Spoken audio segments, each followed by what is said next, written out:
I'm Aryeh Schwartz, and welcome to the Winsidr show where it's all about the W. The season starts tomorrow, and I'm here with Ben Dull and Matt Ellentuck to break down opening weekend.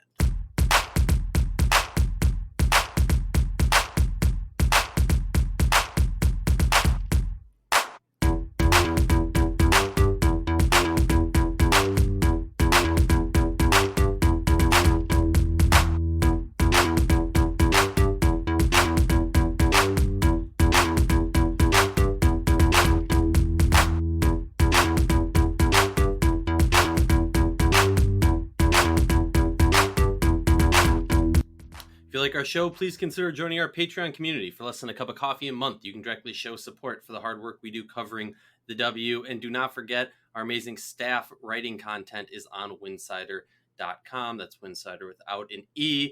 There's been many hiccups in the road, but we're here. The 2020 WNBA season is here, and I am joined by two very good friends of the show, Matt Ellentuck and Ben Dull. Matt and Ben, welcome, guys. How you doing, Matt? Hey. Ben, how you doing, man? Hey, what's up? That's basically like the enthusiasm. Give us nothing, Ben. Give us absolutely nothing. that's the 2020 hello. I don't blame him. What's up? Well, all right, guys. The season's here. The schedule's out. We got opening weekend. I'm excited. I mean, I can't put it any other way. There's finally something to look forward to that is not COVID related or like too COVID related. So I'm very excited. Just to lay it out, on Saturday we got New York and Seattle, LA and Phoenix, and Fever and DC. Then on Sunday we got Connecticut and Minnesota, Chicago and Las Vegas, and Dallas and Atlanta. And honestly, I gotta say, first of all, let's run it down.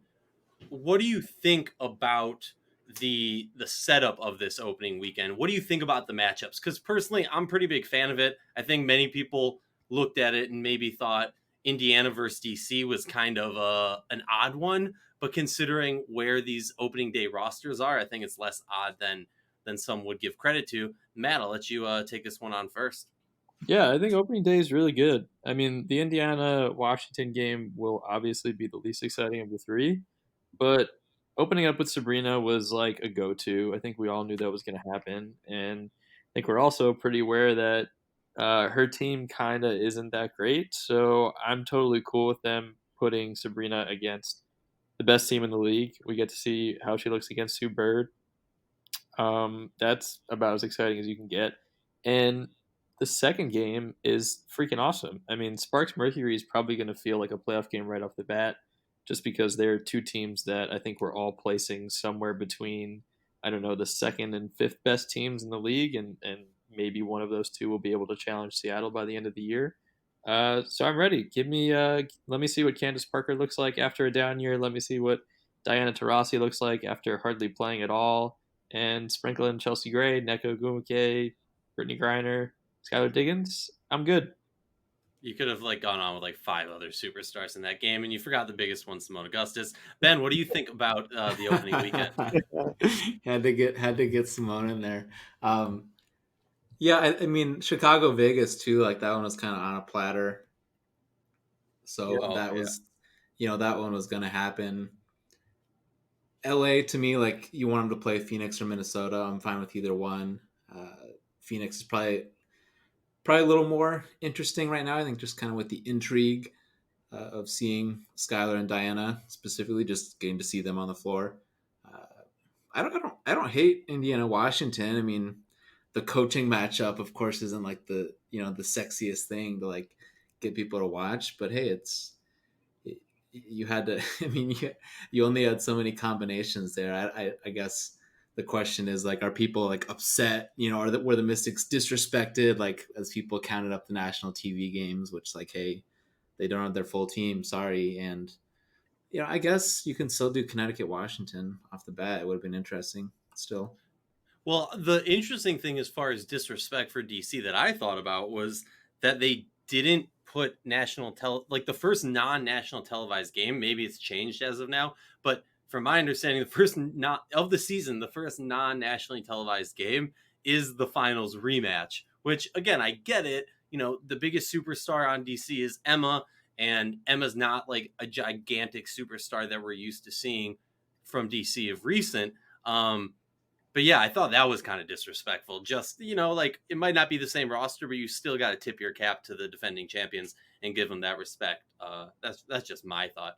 Let's talk about what our expectations are for opening weekend, because I think it's easy to, we've all been waiting for basketball. We've all been excited for the season to start.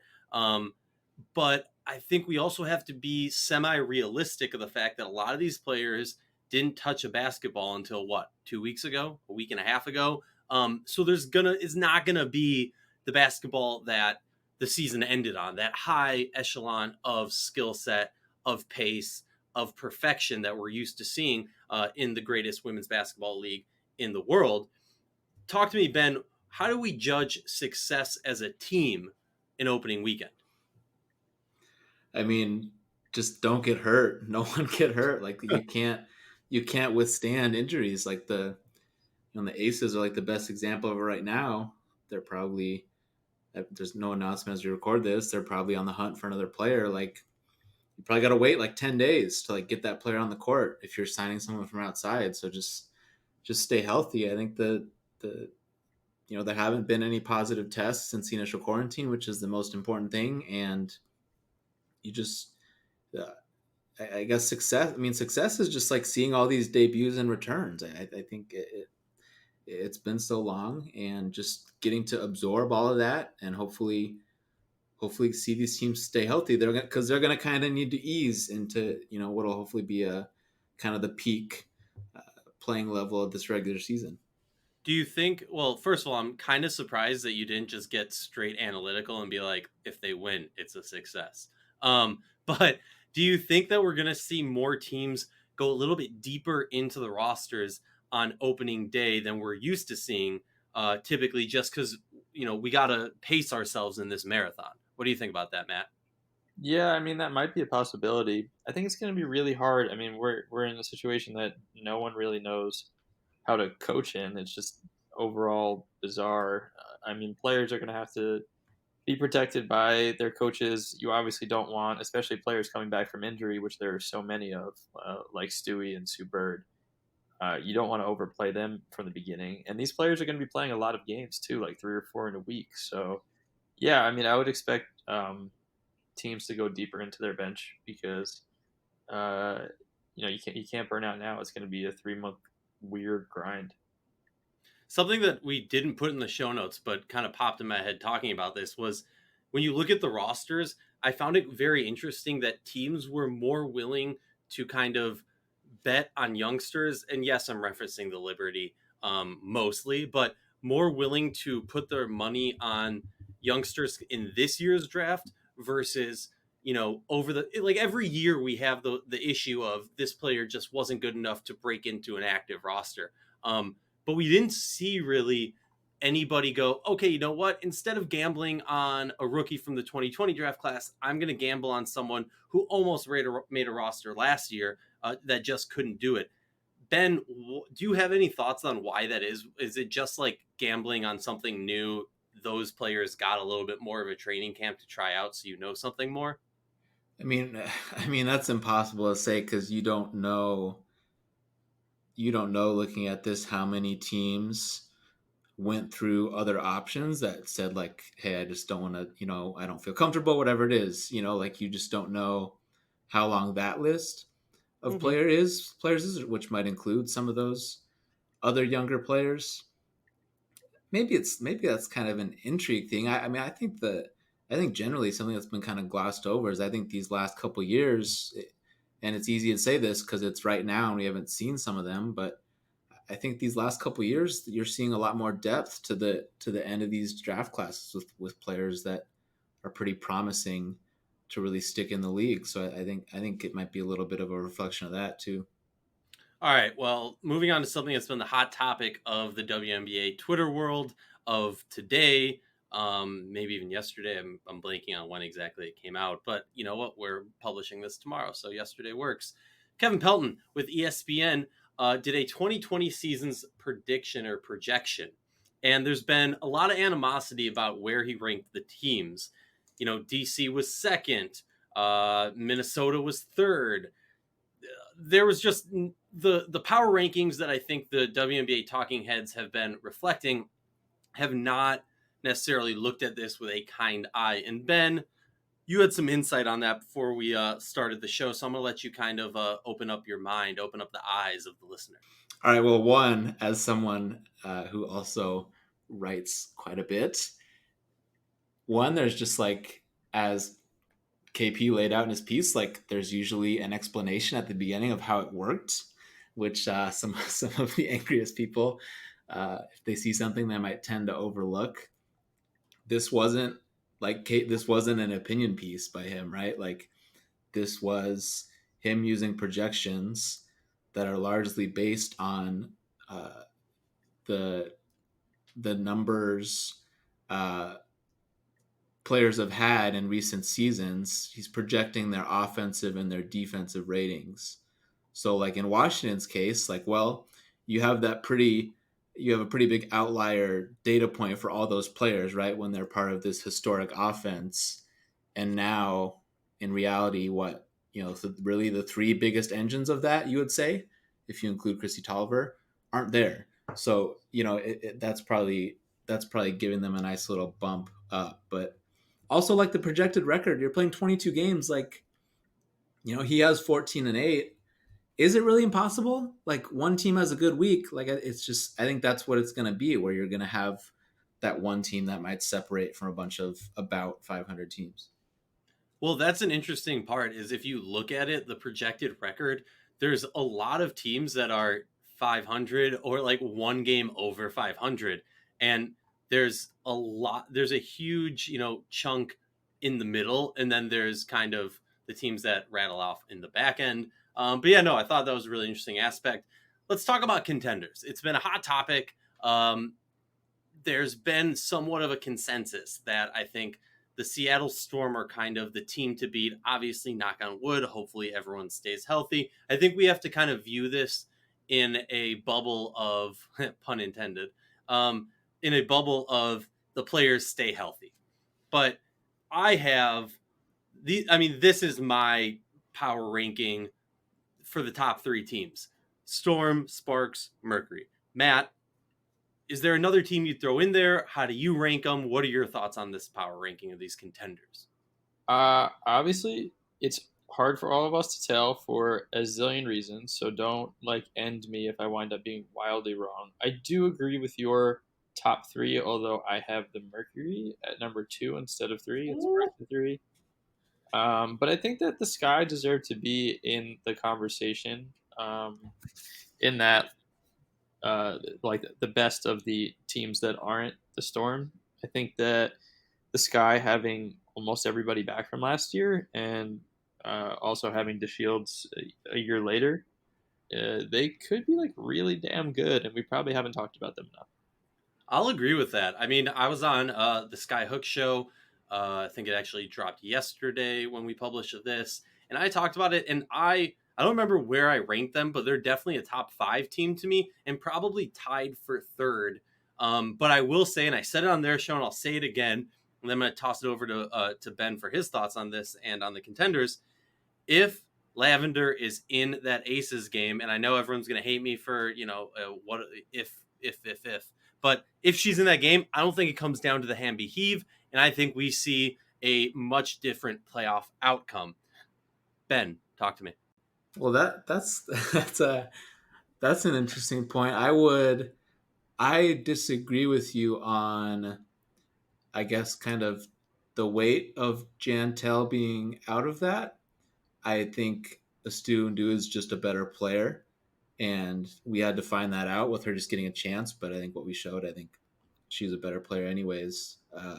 But more broadly, maybe before I give mine, what is our definition of these kind of question marks aren't just the standard, if someone gets hurt, right? And I'll throw out mine, which are, obviously Brianna Stewart, is she 80% of what she is, whatever, number you want to say as maybe a worst case, that she just isn't full strength, and maybe that doesn't matter to you too.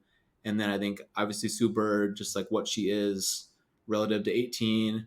Same exact thing for Diana Taurasi. And with these title teams, I think Candace Parker's the other one, is just what people think she's going to be at this stage of her career. Did you guys have any more or thoughts on those names? I mean, my thought is really that we're looking at this Seattle team, and I know a lot of people have talked about this. I'm going to stake my claim that I was talking about it before them, but I got a big head. Mercedes Russell and Jordan Canada's growth last year, and people don't talk enough about how Jewell Loyd was really injury prone and injury hampered last year. So for me, it's not just, Stewie's back at whatever percent and Sue's back at whatever percent. Bringing them back is an added plus, because we are talking about a Seattle team that was already good enough to make the playoffs and probably should have done better in the playoffs, or maybe they outkicked the coverage, if that makes sense. But for me, it's just adding them, even if at the beginning of the season they're not 100%, if they can use the time to rehab a little bit more and get into better game shape. If at the end of the season we're talking about Jewell, Stewie, and Sue being at 90 or plus, I think we're talking about a championship team. Obviously that's if they stay healthy. What do you think, Matt? Yeah, I mean, we're throwing out all these guesses like kind of for fun, because we don't know anybody's health. We don't know how anybody has been staying in shape over the past few months. We don't know who was able to like still practice in gyms during quarantine and who wasn't. Like, there are a ton of questions that like we can sit here and throw our guesses at. Like, how I rank teams is just based on everybody being at the level that we think they'll be, that they're healthy and can play as well as they possibly can. So that was just my guess. But I don't know. You can look at it a million different ways, considering like we're just all completely in the dark right now. To quote the late great Denny Green, they are who we thought they are. Ben, I'm gonna put you on the spot now. You gotta give me a little bit of a power ranking, at least top 3 teams in your mind, gun to your head. I think it's a list of 4 that can win. Okay. Seattle, Phoenix, Chicago, LA, in that order. If I'm saying right now, I think Seattle, if Stewie's healthy, and I don't know why, but I throw out like 75-80% a lot, like in my head. If she's moving okay, she isn't hampered with like just she can't move the same just around the court. I think there's like a good chance. And even if Sue is like in a way a shell of herself, I think there's a pretty good chance they just roll everybody. I think you made a good point about Jewell kind of being in the positive, kind of a positive swing there, where I think it is kind of the right thing to just admit, last year was kind of a lost year for her. And I think that might be, in a way, like something that people might even be forgetting a little bit. All right, we're going to flip it over to a team that's been getting a nice amount of attention. Their stock dropped considerably after it was announced that Jonquel Jones would not be playing this season. We're talking about the Connecticut Sun, if you haven't picked up already. This is a really interesting team. I've seen on different power rankings them rank as high as top 3 to them ranking as low as bottom 3. Ben, I know you got some feelings on this one, so I'm going to run it to Matt first. Matt, what are your thoughts on the Connecticut Sun and where they stack up in this league? They're so hard to pin right now. I think, let me look at my master list real quick. Most recently, I had them at number 6. I mean, missing, even if the entire team was like playing, they would be hard to judge just because they don't have Strickland anymore. They don't have Courtney Williams anymore. But now when you add not having Jonquel Jones to the mix and trying to throw DeWanna Bonner in with a relatively new group, I don't know. I have no idea. I don't think that they're a championship caliber team. They're definitely not bad. Like, it's not going to be crazy to me if Connecticut like has a game where they go out and beat the Storm and then they go out and lose to the Wings. Like, I think they're going to be a team that's figuring themselves out and probably just gearing more towards winning it all next year when they have Jonquel. Yeah, and I'll expand on that just real quickly and say it's people don't appreciate the fact that how long it took Connecticut. I mean, I was on the Connecticut hype train maybe like 4 years ago because I saw one game and I was just like, holy crap, this team has the ability to run the gambit and win a championship. But Kurt Miller really had a system where he said, you know what, this year we're going to make these steps. Next year we're going to make these steps. And 4 years down the road, we're going to be in the finals. And they got to the finals and they fell short. And for me, I think it's almost hitting a reset button because of all the transition, because of the whole, roundabout merry-go-round with this roster. While I do have elements of this roster that I like better than the team we saw last year, it's going to take a lot of time to get that flow, that rhythm that we've known the Connecticut Sun to be.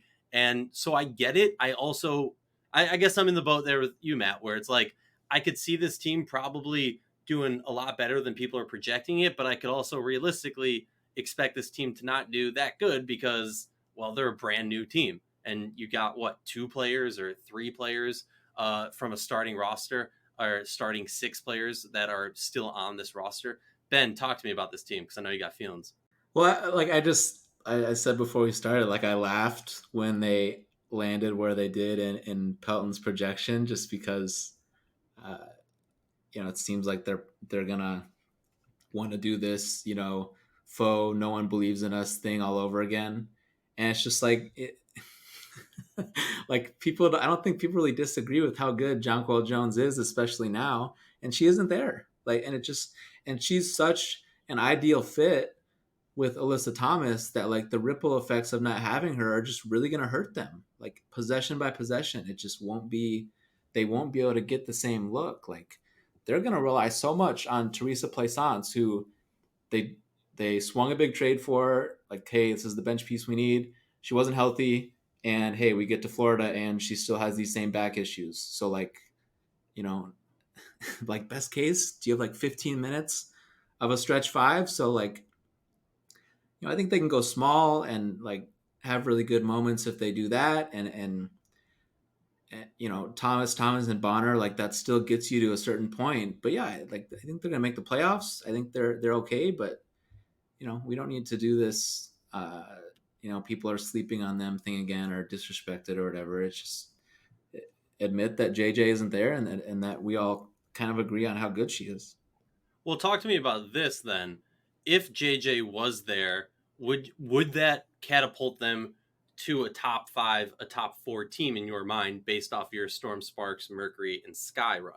Oh yeah, I mean, I'd have with JJ, I'd probably have them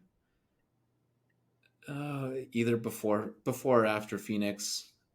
Just maybe even before, just being uncertain over what on earth kind of player Diana Taurasi actually is going to be at this stage in her career. But yeah, I mean, with JJ, it all clicks into place, and you have this top 5 player who like still had kind of some room to grow to become more of a scorer, namely with her shooting, which really makes that front court fit so well together with AT and now Bonner.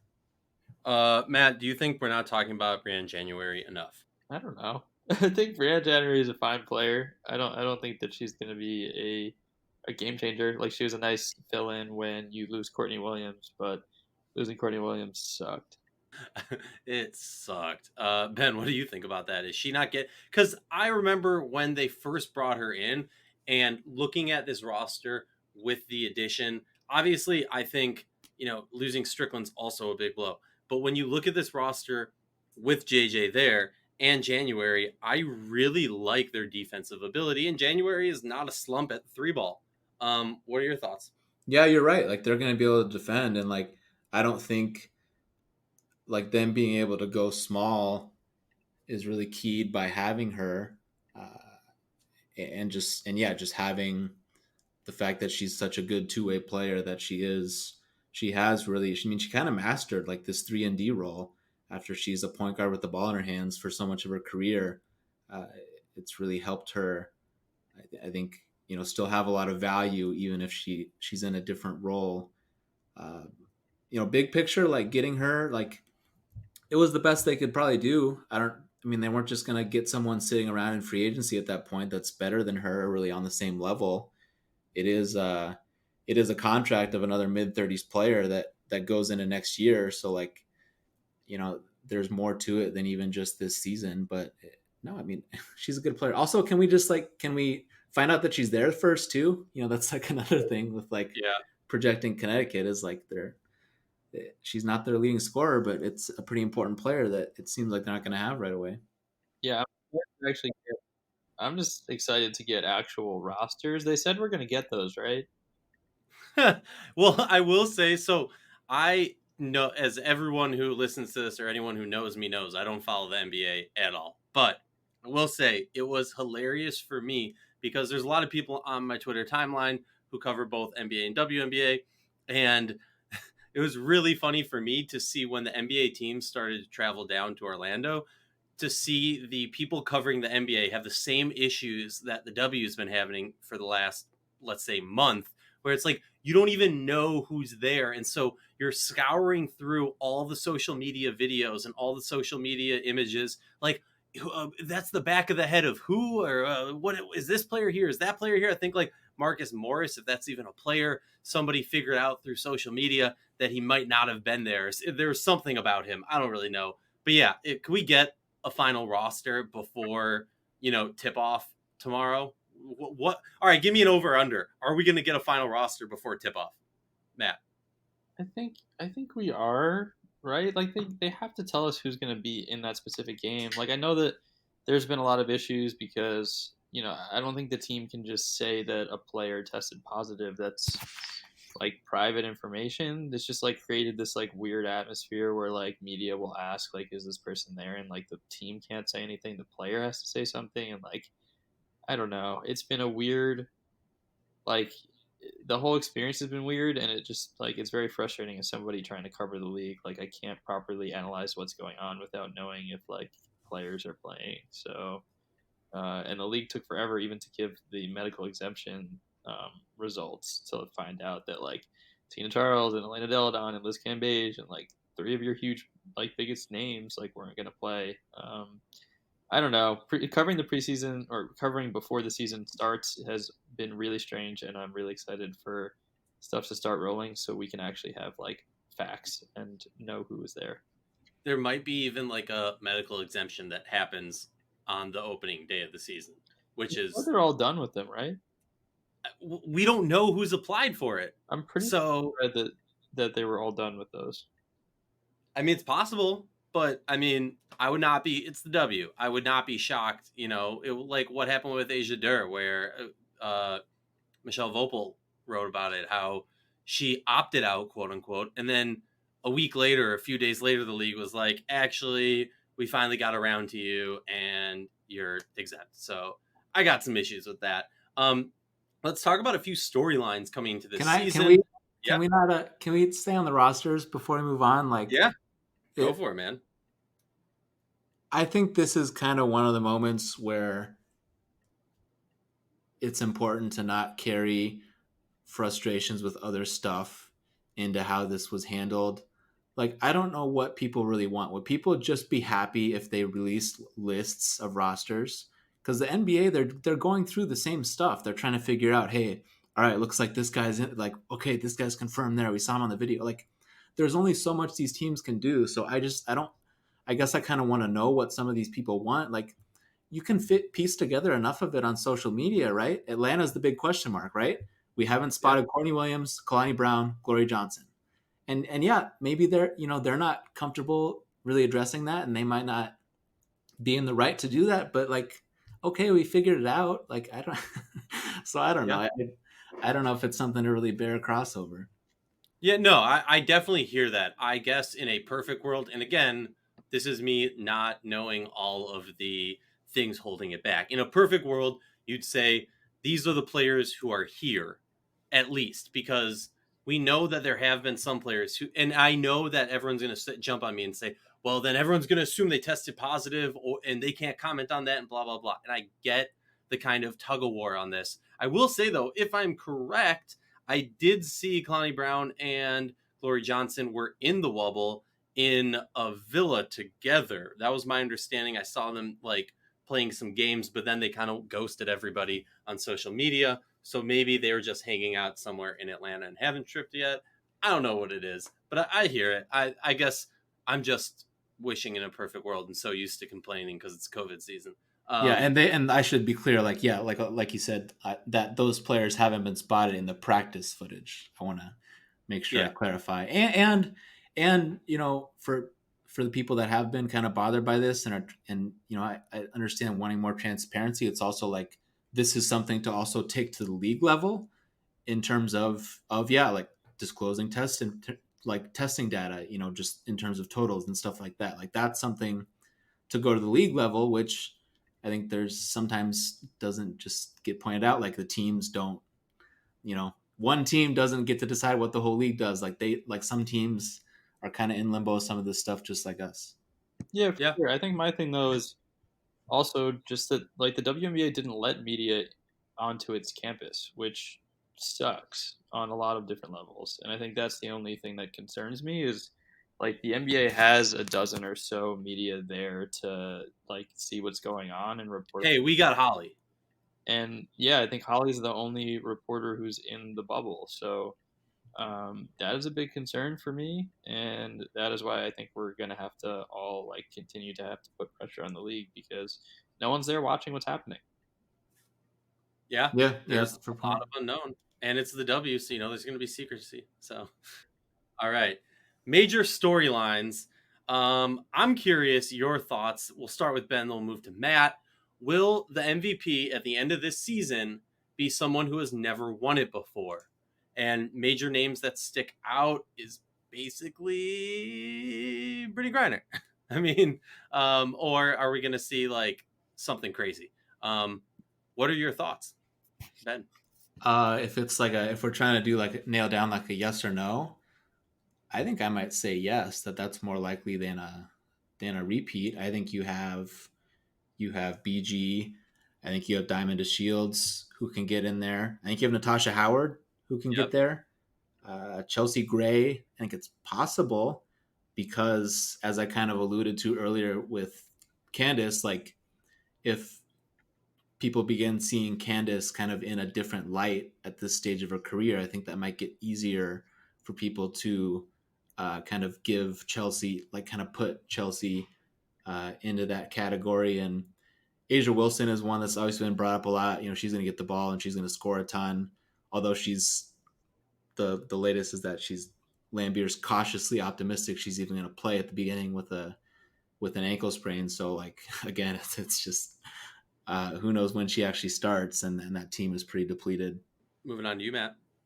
Yeah, I think Ben nailed all the ones that I was thinking of. I think maybe the craziest outcome is like Ben said with Diamond breaking out and becoming an MVP candidate. Like I'd love to see that. I think Asia, just by having the ball, like her counting stats are gonna go through the roof as long as she's healthy, and she could be in contention. Griner could do the same. Playing with Skylar Diggins and Taurasi might be amazing for BG coming off a season where she was MVP caliber. If Elena didn't exist, she might have won it.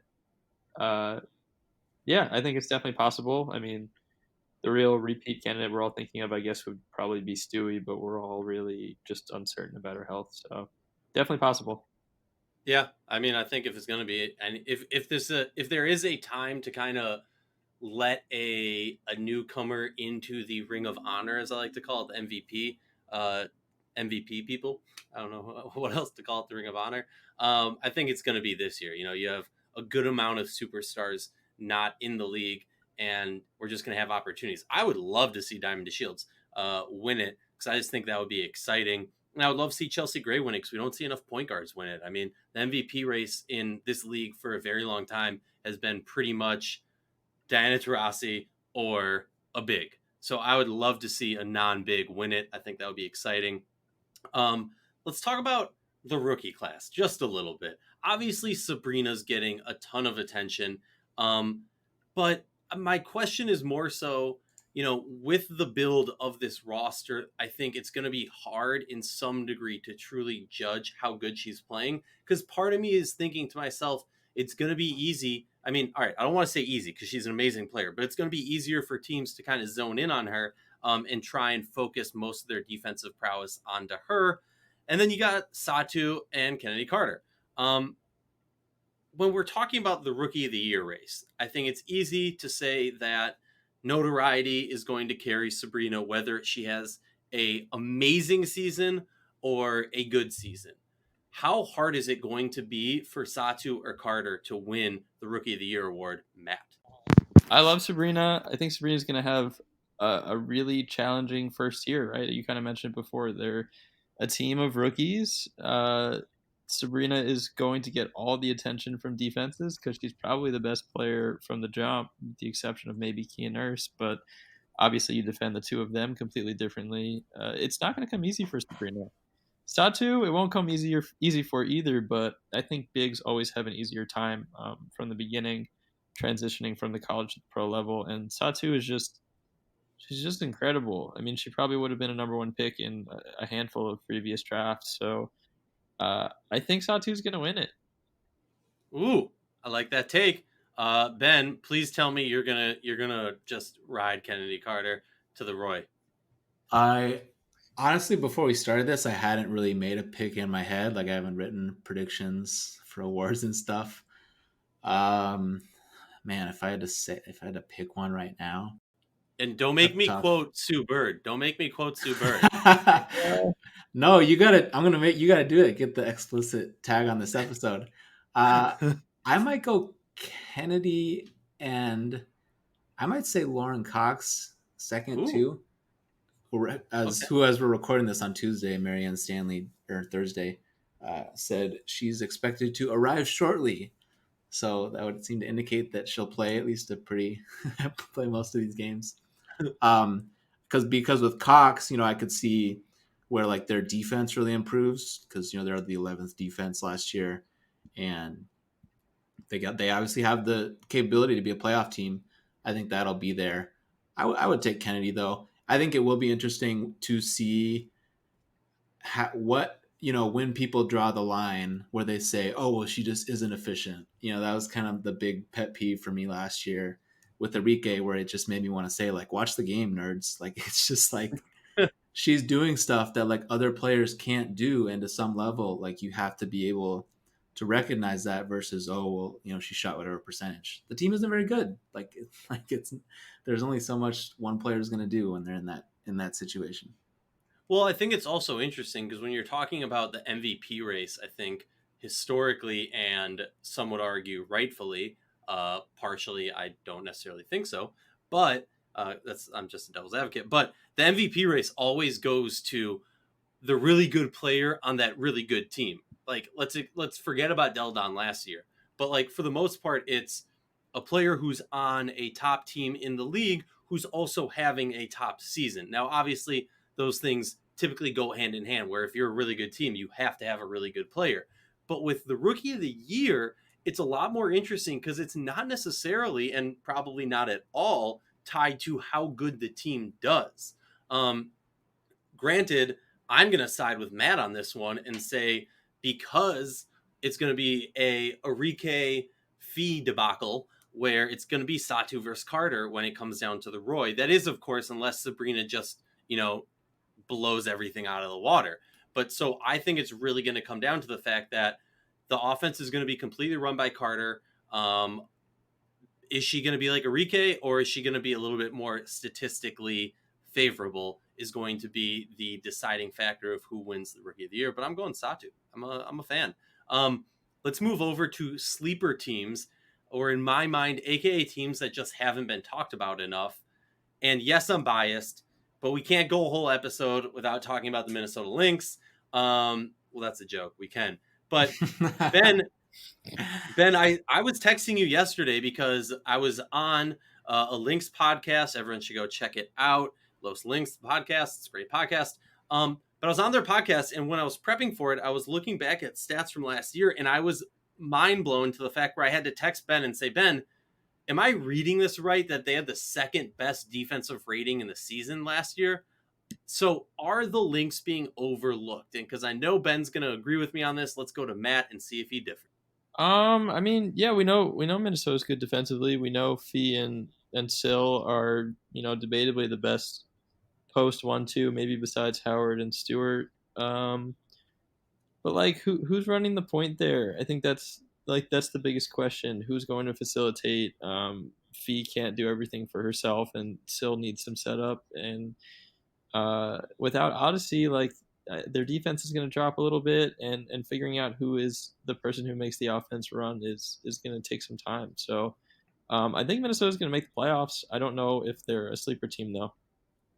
Well, so it's interesting for me because my issue offensively with having Odyssey on this Lynx offense is so much of her game is getting to the basket, which doesn't clear the lane and doesn't kind of spread things out to get the ball to Syl. So I do think while Odyssey, in from my perspective, I don't give her enough credit for how good she was offensively or defensively. I do think having more 3-point threats is going to spread the court a little bit because let's be real, they have people who are going to make open threes. So I think it's going to be interesting, though, how that reflects onto the defensive side because they've brought in a lot of firepower offensively. But how's that going to translate to keeping up that top tier defense? Ben, what are your thoughts on this team? Well, one, I'm surprised Neil even had you on the show because Simone isn't on the team anymore. So I figured you maybe thought you wouldn't be as excited to talk about him. There was some Simone talk. No, I mean Minnesota for me was the hardest one to kind of exclude from that top group for me. So I had them fifth, and they were kind of the one I was not really sure. The thing with Odyssey hasn't been ruled out for the entire season, which is an important thing to draw. So we'll see what actually happens there. I mean, yeah, my big concern, more big picture, is kind of the same as without Odyssey, clock's winding down, and especially in the fourth quarter, like you just need someone to go get you stuff, and I don't know if they're going to have the same level. I don't think they'll have the same level of player to be able to do that for them. But I think maybe a thing that's a little overlooked is they're just going to be a lot better playing with Syl. Like last year, they missed her all the time. Like when she was open, they just wouldn't throw it. They didn't know she was open. A lot of those players were new teammates, kind of getting used to her. The whole atrocity that was just not calling fouls in the first half of the season. To look back on Basketball Reference of Sylvia Fowles averaging it was 2.9 free throws per game. Like that's just a joke. So they're gonna be a lot better playing through her. So if they can get her to get more shots up, she's at 10 last year. I think if they can get her up to 15, that will help them a ton. That Demiris Dantas she had an amazing season. I mean, they really stole her from Atlanta. That was a really interesting storyline. I think Lexi Brown's gonna be really good now that she's playing. That your thing with Odyssey, what made it pretty tough on them is you can call Odyssey the shooting guard last year if you want. But Daniel, Odyssey had the ball all the time. Daniel Robinson was their shooting guard, and by the middle of the season, she just gave up on even trying to shoot 3-pointers, and she's spotting up 15 feet away when Syl's trying to post up. So their team will look totally different this year. I think it's going to be a positive. All right, this is where it gets tough. This is where the big guns come out. We're going to make predictions for opening weekend. And because we like to start with the easy stuff, we're going to start with the first game. New York versus Seattle. I'm going Seattle. Matt, what you got? Seattle. Damn, I was really hoping for a wild card there. Ben, what you got? Seattle by a lot. Yeah, all right. Sue Bird's going off for 40. She's gonna ISO Sabrina all game. She's breaking her ankles. No, but yeah, I think Seattle's gonna roll. That's what Sabrina deserves after her brother decided to go for the jugular on Sue.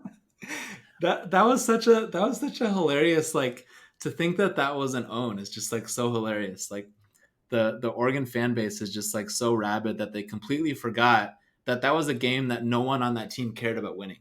It was better for Team USA if they lost. And then they actually drummed up some excitement. But that's yeah. I've been loving Sue's responses. What was it? Rebecca Lobo tweeted out that Sabrina was 7 or 4 when Sue started in the league, and Sue retweeted it and was like, "How old was she when you were playing there, Rebecca?" Loved it. All right, let's move on to LA and Phoenix. I'm going LA. What about you, Matt? Yeah, I'm going to go with LA also. At least those core three have played together. Yeah, that's my thoughting too. Ben, what about you? I'll take Phoenix in a close one. Yeah, I would think everyone's feeling good physically, and maybe that first group together, they just come out and shoot the lights out because they're so excited to just finally get to play together. All right, I like it. Finally, some disagreements on this. What about Indy at DC? I'm going with Indiana. They're young, they're fiery, and DC is going to take some time to kind of figure out what the roles of everyone is going to be. What about you, Matt? I'm gonna go with the Mystics. I think the best player in that matchup is still Misamin, and I think DC's gonna have some figuring out to do. But listen, if somebody needs to take some shots, Aerial Powers is gonna take them, and I'm gonna love watching that team. I'm just gonna pull a Ben here and say that Tierra McCowan drops 40 on the undersized Mystics. Ben, what's your thought? Well, if you want to get to the nitty gritty, like I think it's an interesting matchup for McCowan because if they throw out Tiana Hawkins and Misamin, like how she does is going to be really interesting. Even it is game one, of course, but I'll take Washington. Like, come on, they're going to be jazzed up. It's the first game, like they'll be ready to go. And if there's no Cox and no Erica Wheeler, which it looks like at this point, like that's two of their better 5, 6, 7 players, whatever it is. Yeah, no, I agree with that. But hey, don't forget Victoria Vivians. Moving on to Sunday's matchup, Connecticut at Minnesota. I'm gonna go Connecticut. Just because I don't want to be a homer. But honestly, like this was a tough one for me to decide because both teams, there's so much unknown. But now that I talk about it, the thing that is known is that Still and Fee are really good, but then DeWanna Bonner is really good. I'll go Connecticut, even though I'm biting my tongue while I say it. Go, Matt. I'm gonna go Minnesota. Familiarity still dominates. I love it, Ben. Yeah, I'll go Minnesota. They've actually had a full roster like this whole time, right? Like that's gotta. And plus I kind of believe in that, kind of helping them out early on. So I'll go with them. Oh, you know what? The full roster thing has won me over, and I won't feel like a homer by changing my vote. So I'm going Minnesota. Winning the first game that ever in the post Simone Augustus era. Moving on to Chicago at Las Vegas. In my opinion, it's pretty easy. Las Vegas is shorthanded, and Chicago finally gets their revenge. It wins by like 25, I'm going to say. Yeah, I'm picking Chicago too. Yeah, Chicago. I mean, it's going to be pretty rough if Asia Wilson doesn't even play. But yeah, I'd go Chicago either way. I'm imagining a Allie Quigley alley-oop, the Dwayne Wade, LeBron James photo where Dwayne's winged out. I'm imagining just like some WNBA street style play from the Chicago Sky. They're excited. They're jazzed. They got a whole hell of a lot of energy going. Yeah, I think it's going to be a fun one. Dallas and Atlanta is an intriguing one here. Both like completely new rosters. I'm torn. It's going to be the battle of the shooters between Aryeh and Kennedy. I don't know what to expect from Kennedy in the W yet. I know everyone's talked very highly of her. Everyone's talked about in these scrimmages how Atlanta and Dallas have been playing with better pace, and Atlanta specifically has played with a lot of pace. I'm going to go with Atlanta in this one, even though I'm oddly high up on Dallas. What do you think, Matt? I'm gonna go Dallas just because like who is playing for Atlanta? We don't know. That's a valid point, Ben. Yeah, Dallas. I think they're gonna score really well this year. I think that the kind of the additions they made, I think it's gonna look a lot better than last year when they were really like slowing it down and just like grinding everything down to Aryeh, and it's probably listen. Kennedy's not gonna have a ton of help right away. I don't think with what we've seen them having on the practice floor. I'm gonna miss Aryeh hero ball. I'm not gonna lie. Like, what a beautiful mess that was. Well, I think Kennedy's season's gonna look pretty similar, right? Like, I think that's yeah, you're not wrong. Yeah. And Kennedy's personality is going to be a little bit more fun with it, I will say. A yes/no question that I just thought of before we log off for the day. Sorry to keep you guys, but there was some notice or a quote that came out from our John W. Davis about how Derek Fisher was specifically not having his team do any practices or any scrimmages against other teams, because he felt that he could do scrimmages against his own team because they had a full roster. I just want a yes, no. Is that going to bite him in the butt? Matt? No, I don't think so. I mean, it gives everybody more time to play. Ben, what do you think? Possibly. I mean, I think there's a little bit to a couple of the coaches I've caught up on what they've said when they kind of speak into the idea of, when you play another team, like they're just going to play harder, right? Than when you're playing each other, like you kind of can get sick of that and it just isn't quite the same. I mean, didn't he also say like they might use 2 different starting fives? So I guess I'm looking forward to their game against this guy where they start Simone, Sykes, Weiss, Anigwe, and Gulich, I guess. It's going to be an interesting season for many of the teams. There's lots of storylines. I'm excited. I know Matt and Ben are excited. As we always say, if you like our show, please consider joining our Patreon community. Less than a cup of coffee goes a long way to help show support and the hard work that we do covering the W. Thank you, guys. Have a great weekend. Stay hydrated. It's hot. And the WNBA season is going to be gone in a blink of an eye.